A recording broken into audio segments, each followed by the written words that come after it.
In a world where anything is possible, in a world where the normal and the paranormal reside, Almost Unbelievable brings to you the stories you want to hear, but fear to hear. Join us in the pit. You have joined the Almost Unbelievable podcast with Kaz and Ranty. I'm Ranty. Are you there, Kaz? I am here, and where else would I be? Exactly. Where else would you be? And one day, who knows, maybe I'll ask that question and you won't be there. But anyway, before we go down that route, obviously, before we start the show, before we get our guest on, you normally have some kind of trivia or quiz for me to take part in. What have you got for me today, Kaz? Oh, well, today I've got a little memory test for you. I'm going to read out one of the most famous interviews that anybody involved in the paranormal world will have heard. I don't want to see if you can recognise it. Are you ready? Yep, I'm all ears. Okay, let's go. Here we are. The interview sounded a little bit like this. The armchair came off the floor by merely half an inch, I should say, and I saw it slide off to the right about 3.5 to 4 feet before it came to rest. I checked to see whether or not it could possibly have slid along the floor. I even placed a marble on the floor to see whether the marble would go in the same direction as the chair, and it didn't. I didn't know what could have been the cause, and I checked for wires, I checked for anything under the cushions of the chair, and I just couldn't find any explanation at all. Where have I got that from? Well, when I was a child, we were told a story, or at least I think my mother told me a story. I think I was a child anyway, I have to have been quite young. And that sounds to me very reminiscent of a story that I heard a long time ago, like I said, from the Enfield haunting. Would I be correct there? Well, you'd be right on one of those accounts, but I've got to say, Ranty, on this podcast so far, we've heard some far-fetched stories, but the story that you were ever young has to be the most far-fetched of all of them. Hey, listen, I still feel like I'm 5 years old. What can I say? Anyway, so moving, yes, it is the Enfield haunting. And the most striking thing about this interview is that it was given by a policewoman, not somebody in the house that was trying to create some sort of story to get in the press and get some kind of local celebrity or fame. This was by a career policewoman who had turned up to investigate the possibility that some of these disturbances might have been due to somebody who'd broken into the house.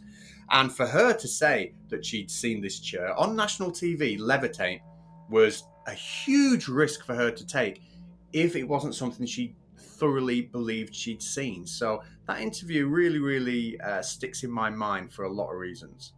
Yeah, as you say, I mean, it would be kind of career suicide, I believe, if you was to say something that, well, A, wasn't correct, but B, made you look a bit loony. So, I mean, for this police officer to say that, she definitely took a big risk.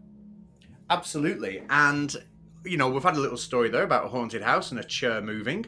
I just wonder if, by the biggest of coincidences, does today's story have anything to do with a possibly haunted house and moving chairs? It could well do. But in order to find out, we better bring our guest in.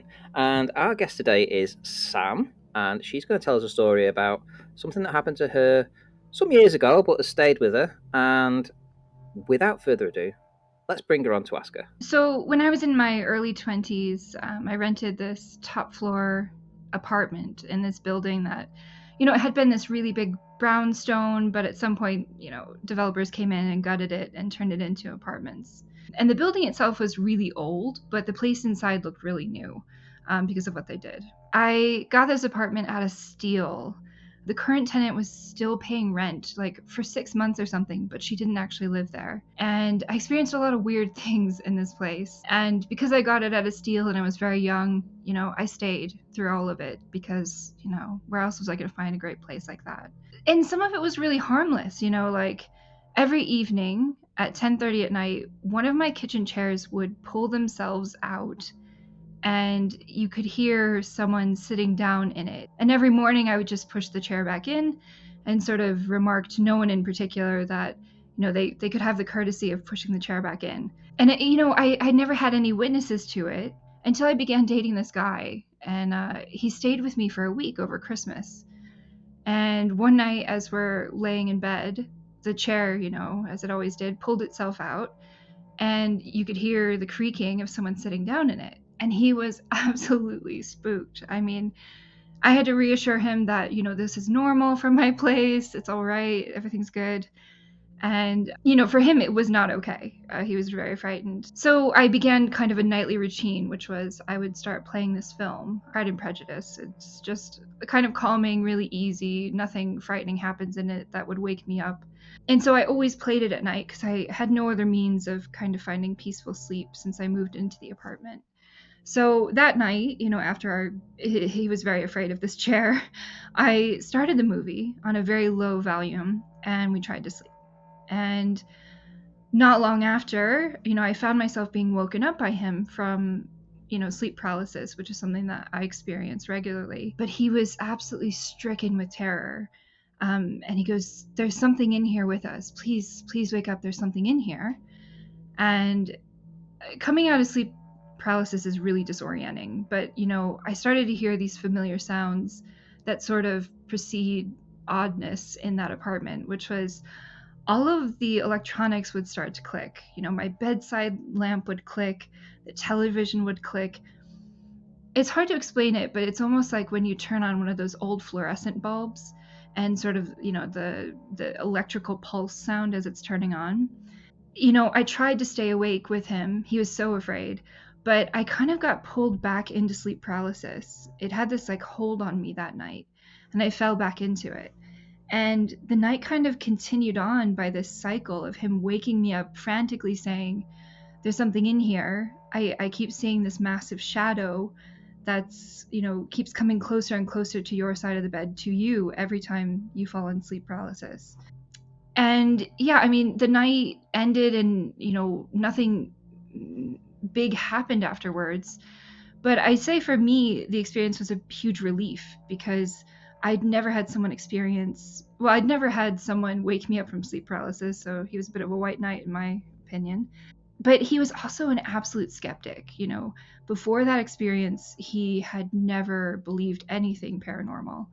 And after, he was absolutely shaken, and it had a really profound effect on how he viewed the paranormal. And I mean, I think when you experience paranormal things like this in your house all the time, you kind of become immune to them. Like your blood doesn't quite run cold every time something small happens. You kind of get accustomed to the strangeness of your situation, I think. But there was one experience in that very apartment that did make my blood run cold. And still to this day, I don't know what was going on. And I'm glad I don't live there anymore. But I was studying for an anatomy exam the next day, and I was in bed, just like one of those late night study sessions. And I heard some noise coming from the kitchen and living room area. And I just dismissed it because I have 2 male cats. And, sometimes they have a bit of a rough and tumble play. But in the moment that I dismissed it, I sort of looked up from my text, and both my cats were on the bed with me. And they were both alert, staring at the door with their hackles raised. And I've never jumped out of bed so fast. I slammed myself against my bedroom door to close it. And the noises were so loud. I mean, I thought I was getting robbed. Like, I had no idea what it could be. I was really terrified, so I called my super, and I was like, could you come and unlock my front door to see if something's going on? Like, which doesn't really make sense for me to ask that, because if I thought I was being robbed, why would the front door be locked? But the noise was so loud, there was no way it could come from another apartment. I was the top floor, and everything around me was just, trees and, the stairs down. But my super wasn't in the area, but on the phone call, he said, I've been a little concerned because, sometimes when I'm, cleaning up or whatever, I'll notice that your front door is wide open. And the past few weeks, I've just kind of closed it thinking, she's in a rush. Maybe she didn't latch the door properly. He just thought I'd been forgetful or something. And my blood really did run cold right then, because just before settling in that night for my study session, I'd come out of the shower and my previously locked front door was wide open without any explanation. So that night with the studying, the noises continued for many, many hours. And then all was silent. I kind of gathered my courage. I was sleep deprived. I was really exhausted. And I went out and, things were moved in my apartment, and a few things were kind of strewn about. And I looked and my front door was locked and the chain was still connected. And I have no explanation other than the paranormal for that particular experience. So those are my little stories. Bloody hell! Sorry. And was this in the same? Was this the same place? It was the same apartment, yeah. Okay, well, just what a fantastic story. Let me first say that was just. Yeah. I mean, I was listening to that and I didn't know where the story was going to go, but it ended up going into a place that kind of scared me as well, I have to say, because it sounded to me like there was something definitely happening there. But I think we'll get to that in a minute. But my first question is going to be you just mentioned at the very end about there being a chain on the door. Was the chain on the door all the times that you were in the house and you were hearing these noises and bangs and things moved around and the doors being opened, or did you sometimes forget to put the chain on? I'm just wondering. The only reason I'm saying that is because, do you know who owned the apartment before? Was it possible that they still had a key to let themselves in or anything like that? That's a great question. So, first of all, I think the locks are important. The person that lived there, not before me, but before her, all females, had put a lot of locks on the door. I don't think she felt safe just in her own life. So I only used the deadbolt and the chain. And I did always put the chain on. But after the first couple, I think, weeks of living there, my parents actually got me one of those poles that you stick under the door handle. And it means that, like, someone with a key can't get in, and I would use that at night as well. And it was all in place. Those things weren't moved. Well, yeah, I know what you mean about it's like a broomstick. So you'll get a broomstick, you'll wedge it underneath the handle, and that means that they can't push the handle down on the outside to uncatch it. Yeah, and it's like rubberized at the bottom so it won't slide on like a hardwood floor if it's tried to, be pried open. I'm going to sit back and I'm going to let Katz ask a few of these questions because I have a feeling this is one of these stories that he's going to struggle to answer. It's a brilliant story, really good story. The first thing that screamed out to me when you said it, almost to the point where I wanted to interrupt you when you were talking about it, because I was desperate when you said that the old tenant had moved out and was still paying rent on the place, even though they didn't live there. I'm desperate to know, have you got back in touch with that tenant to find out why they moved out? Were they experiencing similar things? So it's a bit of a weird situation. So that tenant was actually a lawyer, a female lawyer, and the man that owned this brownstone was also an attorney lawyer, and they were friends. So he got her, he gave her the sort of top floor apartment at a bit of a steal anyways, because they were good friends. But she had left, 6 months prior and was still paying it. I think that something was happening to her in the apartment, and she was afraid to tell her friend. I think that she felt like, if I say something about this, it may affect future tenancies, or she just didn't want to approach it with him and she wanted to be nice. So it's very possible something was happening to her.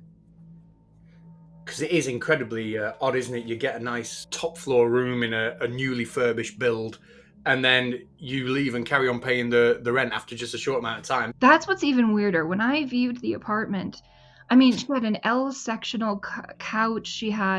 Her bed was still there. There were still even clothes in, some of the closets. There was still a good amount of stuff there, but he had indicated that, she doesn't live here. She hasn't been here in about 6 months, which I just thought was so bizarre. Now, I'm not trying to freak you out when I say this or anything like that. On the show, what we try and do is we try and come up with as many different explanations for the story as possible. I just want to ask, have you ever heard of the term frogging? I have, yes. It's where someone will live in your apartment or house without you knowing, and they come down in the nighttime or when you're not around, and they use your appliances. They may have a shower, maybe they eat your food, and then they go back into hiding in your house. And I'm just wondering, because obviously this is a newly refurbished build. I'm assuming there's going to be new plasterboard up, gaps behind plaster. And if you're on the top floor as well, without having an actual apartment above you, is it possible, knowing the geography of your building, if geography is the right word when we're talking about a building, is it possible that something like that might have been going on? I'd say I have a hard time thinking there was, because the new build wasn't in the last 10 years. It was like a renovation that had been done in maybe the last 30 years, but they put down new flooring and repainted and all of that. But the walls of the apartment were very true, if you will. Like there were no unusual sort of placements. There was nothing to sort of. There wasn't even like a one of those things that you push up and then you can get to the attic or anything like that. All of those accesses were out in the hallway by the steps. 10:30 at night, every night on the dot, the chair would be pulled out and then somebody would sit down on it. This is what you heard. Did you ever see it? When you first heard that, did you walk straight into the kitchen or what have you to have a look and see what was going on? No, so I was actually in the living room, which was attached to the kitchen, watching a show or something, and it happened behind me. And I turned, and the chair was pulled out. This was the first time I noticed it, I guess. But the chair was pulled out, and I just sort of stared at it, and I could almost not really see any pressure because it was a good chair, but I could hear like the sound of it being pushed down. And I was very frightened. I didn't want to go over and try and push the chair back in. I was afraid I would feel weight or something from trying to push it in. So I kind of just left it. And it kind of became this sort of odd routine of hearing it being pulled out and someone sitting down. But I did see it happen a few times. As I said, you just get used to these weird things happening when you live in a place like that. You kind of just dismiss it. I never got a bad feeling from it. I think maybe it just really liked my great furniture.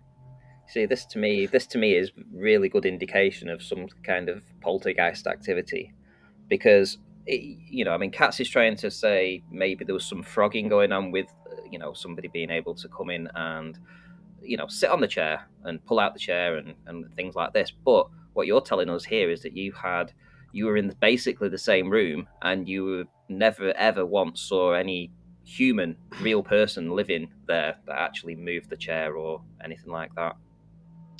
Yeah, no, I mean it was very weird. I guess just because I'm a bit empathic, I didn't feel anything too bad about it, that I didn't try and engage with it, or I just didn't feel anything too negatively from that particular reoccurring incident. But I did feel a lot of negativity from the bumping and noises from that night, where I thought something is really going on here. I'm being robbed, or someone's in my apartment with me. I'm terrified. And was it the chair? I know Ranty said 10:30 every night. Was it on the button 10:30 every night? Could you set your clock by it? No. I would intentionally make sure both chairs were pushed in before I would start my night routine or whatever, almost as an experiment. And I would go and use the toilet or have a shower or whatever, what have you, change for bed. I'd come back out and the chair would be out. So I think sometimes it happened when I was present, almost intentionally or unintentionally, or it just happened when I was out of the room and I'd come back to find it. You seem quite accepting of it, and it's something you could live with. Your boyfriend obviously had a completely different reaction. Would he ever go back to the apartment? Well, he was stuck with me for that week. He had no, he just was there from out of town. He did not like staying at my apartment, no. And the first night, I mean, it was a very, very new relationship. He was actually sleeping on the couch out in the living room. And he sort of came to the bedroom several hours later and said, like, God, I really can't sleep out there. I'm not trying anything right now, but please, can I sleep in here with you? So I don't know. The living room and the kitchen were all sort of attached. And I think that was sort of the central area where the energy sort of collected. So I have another question, which would be, have you ever noticed anything missing from the house? Did it feel like you ever were robbed? Did you miss things? Was anything taken at any time? No. And I wasn't really careful. At the time, I worked a job where I made mainly just cash. So, I wasn't careful about where I put it. I would leave it on the table. I had some fine gold jewelry as well that was not locked up, and nothing ever went missing. That's the interesting part, isn't it? Nothing's gone. Did you have any food go missing? Did you notice any food missing or anything like that? That somebody was eating food from you? Not at all, really. I did notice that food tended to go bad a lot faster in the house. Like if fruit was left on the table, it seemed to go bad very quickly. But, that could have been just an oddity. I'm not sure if that's really paranormal. The night when the worst thing happened, how long did you stay in after that? And did the boyfriend speak to you regularly about this after the event? He did. He was in the military. He lived in San Diego. I was in, Pennsylvania at the time. That's where the apartment was. And, we made many long distance phone calls. And one night, I won't want to take up all your time, of course, but I had called him because I just had a really terrifying sleep paralysis experience in the apartment. And because he was a few hours behind, I could call and he would still be awake. So I called late one night and said, God, I'm really terrified. I had this awful experience. And as I'm speaking to him, all the things are clicking in my room. My TV, the lamp next to me, they're all clicking. And he says, he's there, he's chatting to me. And I get a call from him not 20 minutes later saying that he's had the most terrifying experience in his own barracks of clicking things. It's a whole nother story, but I think he was sort of getting checked out almost by this thing. And I transferred it to him via a call somehow. I'm not really sure. But he did speak about it later on, and he was absolutely terrified of it, and he wanted nothing to do with it. I can imagine. What about this sleep paralysis? Did you experience this in other places, in other locations? I did, but very rarely. Only maybe once every 6 months. While living in that apartment, I had sleep paralysis 4 or more times a week. Wow. So much so that I tried to get into sleep study, and they very politely declined me because I would skew their results because I was having it far too often. Now that's interesting there, Cats. I have to say that this sleep paralysis only happened at this apartment predominantly. Wow. And how long did you live there, may I ask? Just under a year. And did you leave before your tenancy was up? I did. I did, yeah. I thought you would have done. Yeah, even someone like me can reach a point where it's too much. Have you ever been tempted to go back and I know it might freak out the person who's living there now, but just introduce yourself and see if you can get a feel for if they're going through something similar? If I lived in the area, I think I would consider it. I moved very, very far away. I've always sort of felt this dark draw back there. Like I want to understand what happened to me there. Yeah, there's actually no way to knock on that person's door without a key, because you actually need a key to get in to where their front door would be. Well, you could always mail them, perhaps. Send a mail there, letter. Can you imagine getting a letter like that? Well, I don't. Maybe it would be comforting if it arrived and somebody was looking into it and they were saying, "Hey, I had experiences like this. Have you?" And then you wouldn't feel alone. Then maybe you would be helping the person out. It might be cathartic, yeah. I did a lot of digging about past people that lived there. I experienced some very strange things, and I was like, what in the world is happening? And why is it happening now? And yeah, I was like, did someone die here? Or I wasn't really sure. Sam, that was absolutely brilliant. Really, really appreciate you coming on. It was a great story, and we will definitely have to have you back on again because I know you've got lots more. So look out for that one. For now, I'm going to retreat back into the pit and see if I can process all that information and see what I can make of it. And while I'm doing that, I'll hand you over to Ranty. What do you think, buddy? Well, my thoughts on this are going to be pretty clear. I absolutely believe that she was haunted in some way, or the house was at least haunted, and there's plenty of evidence to back that up this time. So first of all, we had the ex-tenant who had left the property having paid up in advance and was still paying for rental on the property, even though she wasn't living there. So that tells a story in itself. I mean, who is going to do that? Certainly I wouldn't do that. Not unless there was a damn good reason why you wouldn't want to stay in that property. And, well, having listened to a story, it just kind of makes sense to me that that's the reason why that particular tenant left. We've also got all the other instances of things going missing and then returning, but nothing ever being stolen, kind of thing. It's just being moved around like the ghost was playing games with her. We also have the most compelling evidence, which would be the chair continually moving, essentially every night at roughly the same time, where to the point where it was moved so much that it was visible at times. That we had Sam actually see the chair being pulled out, and then she would get up and push it back in again and administer the ghost, telling it off for playing these games with her. So, yeah, I mean, there's plenty of evidence to back this up. And of course, also we have the boyfriend that stayed over, and he experienced things too. He saw the chair, etc., and it just seems that whatever was going on in that property, it was very active and a lot of people saw it. Also, you have the door being left open as well. I mean, who goes out and leaves the door open? I certainly don't. And as far as Sam could recall, she'd never left the door open. So the fact that the door had been left open several times, even when she was out of the property, that's kind of indicative of another story that we heard recently as well, about this ghost opening a garage.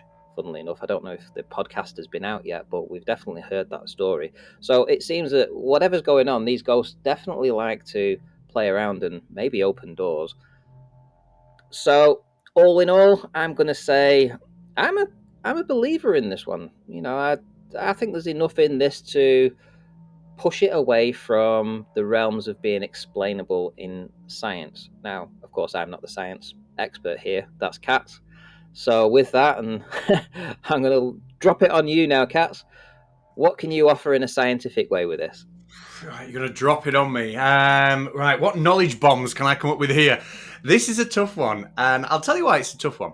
Because in isolation, you might come up with a cause for all of these things. But the fact that they're all happening at the same time and they've been witnessed by more than one people makes it really difficult for me to believe that what I'm about to say is the actual cause. But I'm going to say it anyway. Here we go.